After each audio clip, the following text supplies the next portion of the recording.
Hello friends, I started reading this book and wanted to read a few chapters out of it tonight to you. And it looks like, I think Google bought out YouTube, and there's just very basic editing I can do in there now, and I can't figure out how to put my intro on anymore. So, it will be crude videos, not crude as in base, but just basic, maybe is a better word for it, videos. Until I find a way to do that. I don't want to learn a new program for video editing because I just don't have time or energy. So I hope you will bear with me if it's just simple videos, okay? And this book is A Quiet Mind. Quiet Mind, 1-Minute Retreats from a Busy World by David Kundtz. And it's just really nice, simple ideas. And I'm going to just read a few pages, give you a few fun ideas. Because I welcome anything that will bring me an opportunity for a quiet mind. Something I need. Feels like there's so many angry people in the world.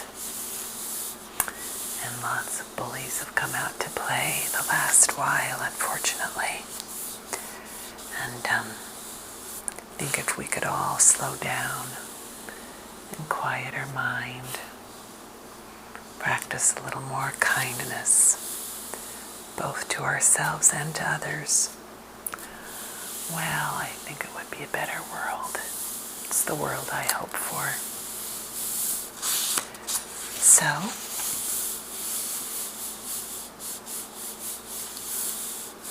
I'm going to read this one here. It says, Rat Race. And each little suggestion has a quote at the beginning. So this quote is by Lily Tomlin. It says, the trouble with the rat race is even if you win, you're still a rat. The metaphor of the rat race as a way to talk about the nature of contemporary life is instructive. I wonder about its origin and just what is a rat race. I picture a maze in some scientific laboratory with a dozen rodents scrambling in all directions,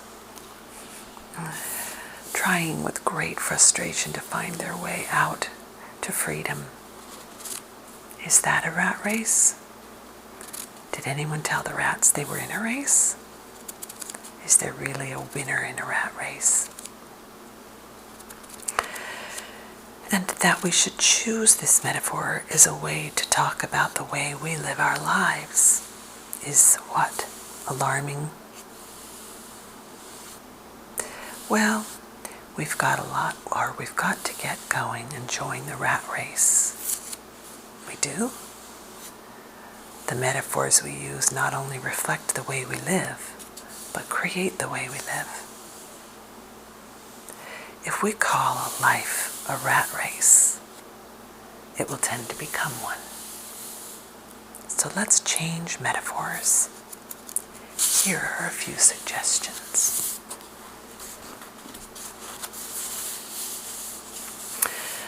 Life is a cat prowl. I envision slow and careful steps, a calm awareness of what is going on in my neighborhood, and a pace that suits my needs. Life is a dog walk. I move now with lively interest, with stoppings and goings, encounters with other dogs, trees, and people, always ready to respond to a friendly petting. Life is a foxtrot. Here is a bouncy, stepped way to dance through life. Find a partner you can always sit the next one out. Life is a monkey march. Life is a pony canter. Life is a whale breach. Life is a swallow soar. Life is a pig parade. Life is an elephant lope. Life is a bear excursion.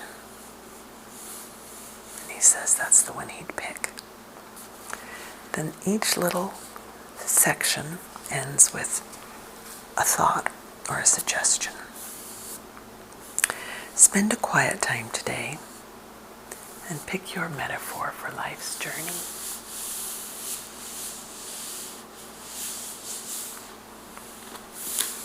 I'm thinking right now for my metaphor.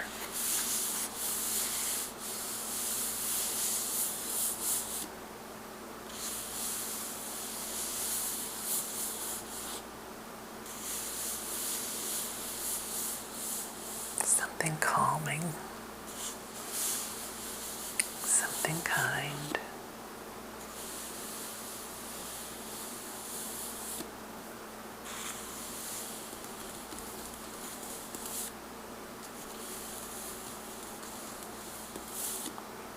I always think about ripples. It's kind of cliche, but I think about life being like a gentle leaf landing on a still pool of water,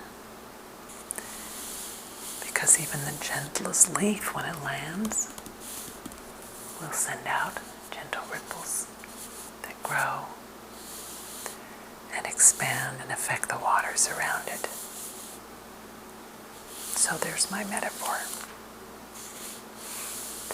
If we do just the little, most gentle act of kindness, it can ripple out and affect many others. I've been reading a book about well-being, and they talk about how even once removed, a friend of a friend, how if they are in good mood or, positive person, that they can affect the person once removed. So your friend's friend, if they're positive, can raise your sense of well-being. Maybe I'll read that book sometime. Okay, so my point is just remember that your attitude affects others. Rest. Oh, this chapter is called Sounding. Oops, I'm out of the picture, aren't I? Sounding well. Arnold Schoenberg says rests always sound well. Rests, as I understand them, are those moments in a piece of music when there is a passage of time but no sound. There is nothing. So Schoenberg, the composer, says that nothing always sounds well. I like that. I hope I'm saying that name right. Sounds like a trick or a riddle. What's wrong with this statement? Buddhists might call Schoenberg's words a koan, a paradoxical riddle with no answer, used for discussion and teaching. What can we make of it? What gives life to the music is the feeling that jumps in during those pauses, during those sometimes incredibly quick split seconds when one note is just finishing its last echoing vibrations, but before the next one takes up the progression. The feeling slips quick as a wink into the gap and brings soul and life to the music. It is first felt, then expressed by the composer. Then it is reborn with a familiarity, but also somehow with with new and unique contributions of each performer. The feeling lives in the rests, and not just with the rests in the music, but with the rests in the bus driving and kindergarten teaching and homemaking and managing and selling, advertising and cooking supper and picking up the kids and phoning customers and writing reports and on and on. The feeling lives in what you put into the rests, and the rests always sound well. The quiet moments, rests in your day, make your whole day sound well. That's beautiful. I liked that one. And the suggestion is, as you go about your day today, notice the rests in the rhythm of the day. That's beautiful. Many years ago, I dated a composer who said that silence was every bit as much of a sound or part of the music as the actual notes were, which kind of ties into this. And John Cage, if you look him up, I believe he's passed, he wrote an interesting piece, composed a piece called, I think it's called 4 minutes, 33 seconds. And if you look that up on YouTube, you might find it interesting. He found music in all of the sounds that are around us in everyday life, in traffic, and, the sounds outside your home and inside, and that was music to him even more than something that was consciously composed. Okay, I'll read one more chapter. Short attention spans. I'll turn that one toward you. Modern life conditions us to skim the surface of experience, then quickly move on to something new. Boy, that's true. Stefan Reschaffen, MD. Oh, I'm sure I'm saying these names wrong. Sorry. Most of us spend our days staring at the huge mountain of too much.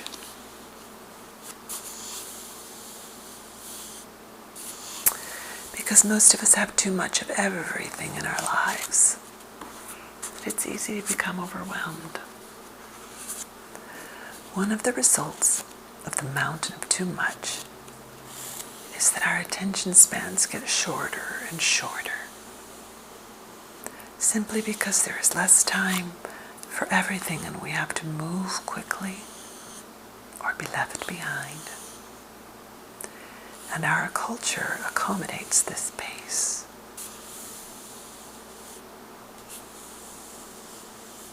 The format of this book is an example of that accommodation. Short sections, easily read in a brief time. So also are the ideas behind this book. Ways for busy people with full lives to become spiritually awake and recollected, to relax and to manage stress. The challenge is balance. Do we have the ability to pay attention for only a short span of time? Or can we still call upon the often needed skill of concentrating for long periods with ongoing attention? Can we stay with a good process even though it's long or old or out of style? Or are we compelled to skim the surface of experience, then quickly move on to something new, just because it is new? Gosh, this is me. I sometimes have a really short attention span, and I'm impatient with reading. All right, then he goes on to say, for if we only skim the surface of life, we will necessarily become superficial. Time spent doing nothing is an antidote to superficiality. It encourages and develops the skills to focus and pay attention for both the short and long hauls, and helps us to probe below the surface, not just skim it. So the suggestion at the end of this little thought is, identify a project that requires ongoing attention and ask, what kind of quiet time do I need to support and encourage my ability to stick with it? Boy, that's good. I've had so much stress at work. I think I mentioned because several people quit, and it's a pretty intense environment.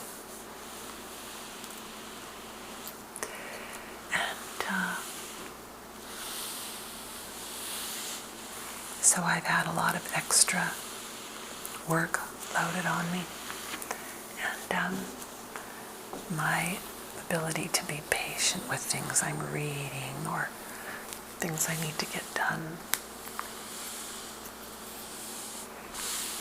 is so limited because there's so many things that I need to get done and get to. So that was a good one for me to end on. So I encourage all of us to quiet our mind,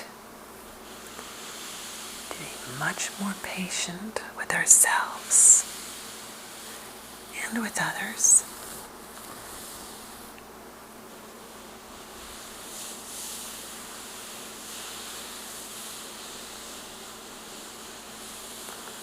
To judge less and to love a little more.